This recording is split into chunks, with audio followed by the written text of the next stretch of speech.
صحیح مسلم کی روایت ہے، حضرت عمران بن حسین راوی ہیں کہ اللہ کے رسول صلی اللہ علیہ وآلہ وسلم نے ارشاد فرمایا، عمران بن حسین کہتے ہیں میں نے خود سنا اللہ کے رسول کو یہ فرماتے ہوئے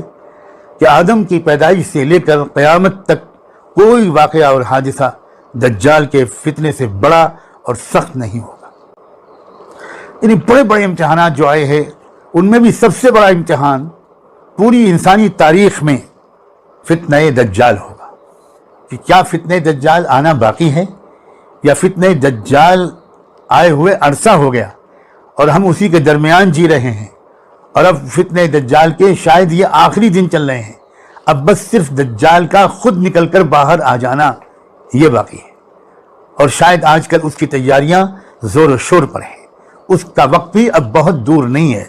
فتنہ دجال کا وقت دور ہے، اس غلط فہمی سے نکل جائیے۔ فتنہ دجال تو زمانہ ہوا شروع ہو چکا، اور اب تو وہ اپنے آخری شباب پر ہے، اور وہ جب اپنے آخری نقطہ عروج پر فتنہ دجال پہنچ جائے گا تب دجال کے لیے باہر نکلنے کے حالات بن جائیں گے، تب وہ کھل کر سامنے آ جائے گا۔ دجال کے بارے میں ایک بات یہ بھی اس وقت میں آپ کو یاد دلاؤں، اور یہ حدیث صحیح بخاری اور صحیح مسلم دونوں میں ہے کہ آپ نے ارشاد فرمایا، اور یہ کہتے ہوئے ارشاد فرمایا کہ میں تم کو ایسی باتیں دجال کے بارے میں ایسی بات بتانے جا رہا ہوں جو مجھ سے پہلے کسی نبی نے اپنی قوم کو نہیں بتائی تھی۔ اور اس وقت آپ نے ایک بات یہ فرمائی، انہ اعور، کہ وہ کانا ہوگا، ایک آنکھ سے دیکھنے والا ہوگا۔ کیا مطلب ہے اس کا؟ سچی بات یہ ہے کہ کوئی یقین کے ساتھ یہ کہنا کہ اس ارشاد کا یہ مطلب ہے، یہ شاید ابھی قبل از وقت ہے۔ اس کا ایک مطلب یہ بھی ہو سکتا ہے، جیسا کہ بعض اہل علم کا خیال ہے، کہ اصل میں انسان کو اللہ نے دو آنکھیں دی ہیں، ایک یہ ظاہری آنکھیں ہیں اور ایک دل کی نگاہ ہے، دل کی نظر ہے۔ اس دنیا کی حقیقت کو وہ شخص بہتر طور پر سمجھتا ہے جس کی دونوں آنکھیں روشن ہوں۔ دجال کا جو فتنہ ہوگا اس کے اثر سے یہ صورتحال ہوگی کہ انسان کی صرف مادی آنکھ کھلی رہے گی،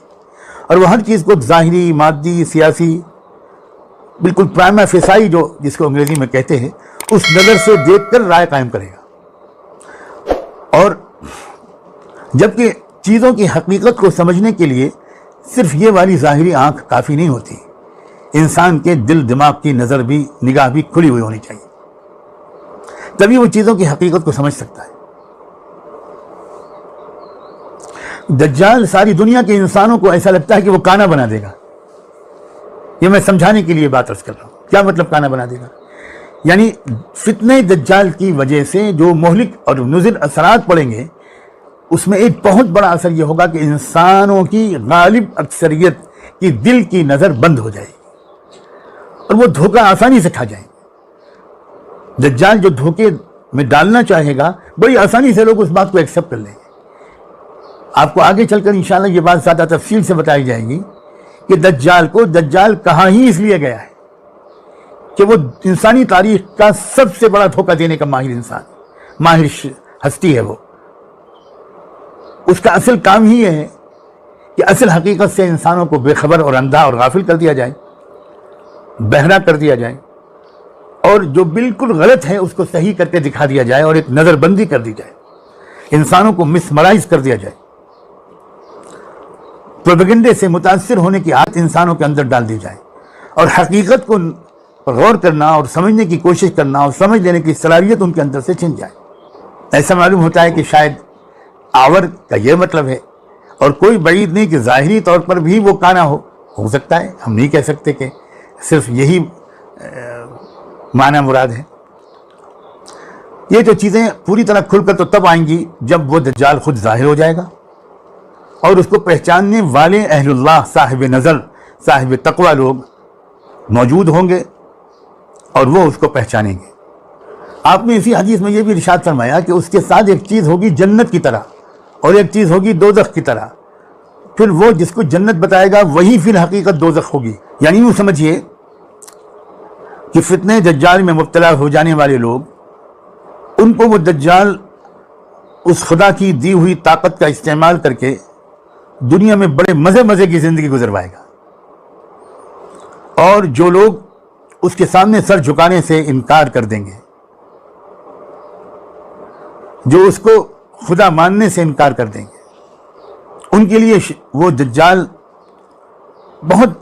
مصیبتیں کھڑی کرنے کی کوشش کرے گا، فقر و فاقے میں ان کو مبتلا کر دے گا، طرح طرح کی پریشانیوں میں ان کو ڈالے گا۔ یہی تو ہے فتنہ، یہی تو ہے امتحان اور آزمائش۔ اللہ تعالیٰ اپنے کرم سے ہم سب کو ثابت قدم رکھے، اللہ ہم کو ثابت قدم رکھے، اور اگر سچائی پر جمے رہنے کی وجہ سے کچھ تکلیفیں برداشت کرنی پڑیں تو اللہ ہم کو اس کی ہمت دے، اللہ ہم کو اس کا حوصلہ دے۔ میرا تو خیال یہ ہے کہ اس وقت سب سے زیادہ اللہ تعالیٰ سے یہی ہمت اور استقامت کی دعا مانگنی چاہیے، کیونکہ ساری اگلی کامیابیاں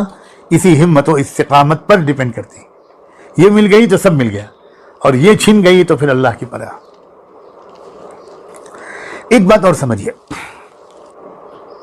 دیکھیے اس دنیا کو اللہ تعالیٰ نے ہماری خواہش کے مطابق مزے کی زندگی گزارنے کی جگہ نہیں بنایا۔ ہماری سب سے پہلی بڑی غلطی یہ ہے کہ ہم اس دنیاوی زندگی کو اصل میں ایک مزے کی زندگی گزارنے کا ایک پیریڈ سمجھتے ہیں، اور اسی لیے جب کوئی پریشانی آتی ہے تو بہت زیادہ پریشان ہو جاتے ہیں۔ اصل میں یہ دنیاوی زندگی امتحان کے لیے ہے، کوئی نہ کوئی امتحان مستقل لگا رہتا ہے اس دنیاوی زندگی میں، یہ ہے ہی اس لیے۔ اور انبیاء علیہ السلام اللہ تعالیٰ نے بھیجے اس لیے کہ انسانوں کے اندر اچھائی کو قبول کر کے نیک بننے کی صلاحیت بھی بھرپور ہے، اور برائی کی بھی صلاحیت بھرپور ہے، انصاف کی صلاحیت بھی انسان میں بھرپور ہے، اور ظلم کی صلاحیت بھی بھرپور ہے، علم کی صلاحیت بھی انسان میں بھرپور ہے، اور جہالت کی صلاحیت بھی انسان میں بھرپور ہے۔ انہ کان ظلوما جہولا۔